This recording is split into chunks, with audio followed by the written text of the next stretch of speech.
एक बार फिर से स्वागत है आपका अपने चैनल बिहार ज्ञान चक्षु में। आज आप इस वीडियो में देखेंगे निष्ठा फेज 3 के मॉड्यूल 12 बुनियादी स्तर के लिए खिलौना आधारित शिक्षण के प्रश्नों का उत्तर। आप पहले ही प्रयास में पाएंगे बेस्ट स्कोर 20/20। आपके सुविधा के लिए तीनों प्रयासों के 40 प्रश्नों का आंसर प्रस्तुत किया हूँ। आपसे आग्रह है कि जिसने अब तक हमारे चैनल को सब्सक्राइब नहीं किया है ज़रूर सब्सक्राइब कर दें ताकि पहला वीडियो सबसे पहले आप तक पहुंचे। तो पहला प्रश्न है, खिलौनों का इतिहास कितना पुराना है? सही उत्तर होगा सिंधु घाटी काल। अगला प्रश्न है, रिंग सेट पजल्स के संबंध में निम्नलिखित में से कौन सी बात सही नहीं है? सही नहीं है, इसका सही उत्तर होगा कांच से बना होता है। अगला प्रश्न है, कैलाइडोस्कोप किससे बना होता है? तो सही उत्तर होगा कार्डबोर्ड, कांच के टुकड़े और कुछ अव्यवस्थित चित्र। अगला प्रश्न है, निम्नलिखित में से कौन सा तकनीकी आधारित खेल है? तो सही उत्तर होगा वीडियो गेम। अगला प्रश्न है, स्वदेशी खिलौनों के संदर्भ में कौन सा कथन सही नहीं है? तो स्वदेशी खिलौने के कथन कौन सा कथन सही नहीं है? तो ये सही उत्तर होगा कि स्वदेशी खिलौने आसानी से उपलब्ध नहीं होती है, पहला ऑप्शन सही होगा। अगला प्रश्न है, निम्नलिखित में से कौन सा सक्रिय शारीरिक खेल नहीं है? तो शारीरिक खेल नहीं है, होगा उत्तर कंप्यूटर गेम। अगला प्रश्न है, कक्षा में बच्चों को अपने खाली जगह लाने की अनुमति होनी चाहिए। तो खिलौने और गेम्स ये से उत्तर होगा। स्वदेशी खिलौने बच्चों को किसके साथ सम्मत करते हैं? तो स्वदेशी खिलौने जो हैं, स्वदेशी खिलौने वो संस्कृति के साथ सम्मत करते हैं। सही उत्तर होगा ऑप्शन नंबर 4। अगला प्रश्न है, निम्नलिखित में से पारंपरिक इमारत, तो पारंपरिक जो इमारत खिलौना है वो हो जाएगा आपका जिंगसा पजल्स। अगला प्रश्न है, स्वदेशी खिलौने बनते हैं, तो स्वदेशी खिलौना जो स्थानीय कम लागत वाली सामग्री से बनते हैं। अगला प्रश्न है, गुजरात में सेट ऑफ किचन यूटेंसिल्स खिलौने के लिए निम्नलिखित में से कौन सा नाम लोकप्रिय है? तो उत्तर होगा रसोई, सही उत्तर होगा।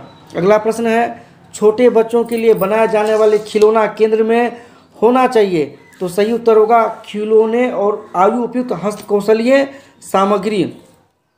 अगला प्रश्न है, खिलौनों और शैक्षिक खेल सामग्री को नहीं होना चाहिए विकासात्मक उपयुक्त। तो सही उत्तर होगा सांस्कृतिक रूप से अप्रासंगिक। अगला प्रश्न है, ढिंगली खिलौनों को ऐसे भी जाना जाता है। तो सही उत्तर होगा कॉटन की गुड़िया। अगला प्रश्न है, निम्नलिखित में से कौन सा कथन सही है? तो सही कथन के बारे में खिलौने बच्चों की स्वयं के बारे में तथा अपने चारों ओर के परिवेश, ये सही उत्तर होगा। अगला प्रश्न है, कैलाइडोस्कोप किसकी समझ विकसित करने के लिए बहुत उपयोगी है? तो सही उत्तर होगा प्रतिबिंब और अपवर्तन के विज्ञान प्रत्यय। अगला प्रश्न है, बच्चे वस्तुओं को खाली जगह करना पसंद करते हैं क्योंकि वे स्वभाव से ही सीखने के लिए उत्सुक और जिज्ञासु होते हैं। तो सही उत्तर होगा जोड़ तोड़। अगला प्रश्न, किसने कहा है खेल भाषा और विचार के विकास में सहायक होते हैं? तो ये कहा था ले वाइगोस्की ने, ये बहुत बड़े साइकोलॉजिस्ट थे।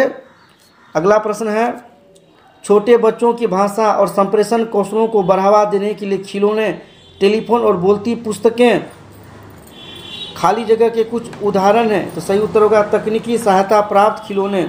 अगला प्रश्न है, बुनियादी स्टेज पर खिलौनों की शुरुआत करने का उद्देश्य है कम आयु से ही अनुभवात्मक सीखने को बढ़ावा देना। ये पहला ऑप्शन सही है।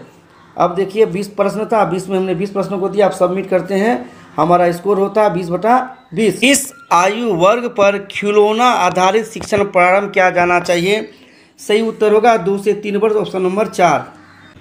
खिलौने छोटे बच्चों की किसमें सहायता करते हैं? तो सही उत्तर होगा संज्ञानात्मक विकास में। इस आयु में बच्चे संरचित तरीके से दूसरों के साथ खेलने की इच्छा का प्रदर्शन करते हैं। तो सही उत्तर होगा ऑप्शन नंबर 3, 6 से 8 वर्ष। किस स्टेज पर खिलौनों द्वारा सीखने की सबसे अधिक आवश्यकता होती है? सही उत्तर होगा ऑप्शन नंबर 2, फाउंडेशनल और प्रीपेटरी स्टेज। अगला प्रश्न है, बच्चों के लिए खिलौनों के चयन के लिए निम्नलिखित में से कौन सा मार्गदर्शक मानदंड होना चाहिए? तो सही उत्तर होगा खिलौना बच्चों की आयु के उपयुक्त है, ऑप्शन नंबर 2। बुनियादी स्टेज पर एक बाल अनुकूल कक्षा में कौन सी पद्धति का प्रयोग किया जाना चाहिए? तो सही उत्तर होगा ऑप्शन नंबर 1, खेल खिलौने आधारित बाल केंद्रित पद्धति। अगला प्रश्न है DIY क्षेत्र को होना चाहिए, तो सही उत्तर होगा अच्छी प्रकार से सामग्री रखी हुई, साफ और व्यवस्थित। Option number 3। बच्चों में छोटे समूहों में शांत खेल को सुनिश्चित करने के लिए कौन सा विचार अच्छा है, तो सही उत्तर होगा ऑप्शन नंबर 3, एक खेल क्षेत्र का सृजन। किचन रसोई खिलौने के संबंध में निम्नलिखित में से कौन सी बात सही नहीं है, तो सही उत्तर होगा रसोई खिलौने आत्मनिरीक्षण में सहायता करते हैं। निगेटिव प्रश्न है, इसलिए उत्तर निगेटिव होगा। अगला प्रश्न है निम्नलिखित में से कौन सा DIY आइडिया नहीं है, तो सही उत्तर होगा बाजार से खिलौना हवाई जहाज खरीदना और इसके साथ। Option number 4। फाउंडेशनल स्टेज पर खेल और गतिविधि आधारित पद्धति को क्रियान्वित करने का आवश्यक घटक क्या है, तो सही उत्तर होगा बाल अनुकूल परिवेश। अगला प्रश्न है DIY की फुल फॉर्म क्या है, सही उत्तर होगा डू इट योरसेल्फ। अगला प्रश्न है कौन से गतिविधि क्षेत्र में किचन सेट रखा जाना चाहिए, तो सही उत्तर होगा नाटकीय क्षेत्र। निम्नलिखित में से कौन सा गुजरात का प्रसिद्ध स्वदेशी खिलौना है, सही उत्तर होगा ढिंगली डॉल्स। Option number 4। बच्चों के लिए खेल सामग्री खिलौनों का चयन करते समय निम्नलिखित में से किस बात पर विचार नहीं करना चाहिए, सही उत्तर होगा बच्चों का आर्थिक स्तर। अगला प्रश्न है रिंग सेट पजल्स किस प्रत्यय को सीखने में सहायता करते हैं, सही उत्तर होगा क्रमबद्धता। Option number 2। DIY खिलौने बच्चों को किसमें चुनौती नहीं देते, सही उत्तर होगा ऑप्शन नंबर 2 आध्यात्मिक कौशल। अगला प्रश्न है तकनीकी सहायता प्राप्त खिलौनों से मदद मिलती है, सही उत्तर होगा सीखने को आनंददायक बनाने में। Option number 2। अगला प्रश्न है शैक्षिक सहायक के रूप में खिलौनों के संदर्भ में कौन सा कथन सही है, तो सही उत्तर होगा ऑप्शन नंबर 2 खिलौनों के साथ खेलना छोटे बच्चे में महत्वपूर्ण कौशल विकसित। निम्नलिखित में से कौन सा खेल लोकप्रिय पारंपरिक भारतीय खेल नहीं है, तो सही उत्तर होगा क्रिकेट, यह हमारा विदेश आया हुआ था।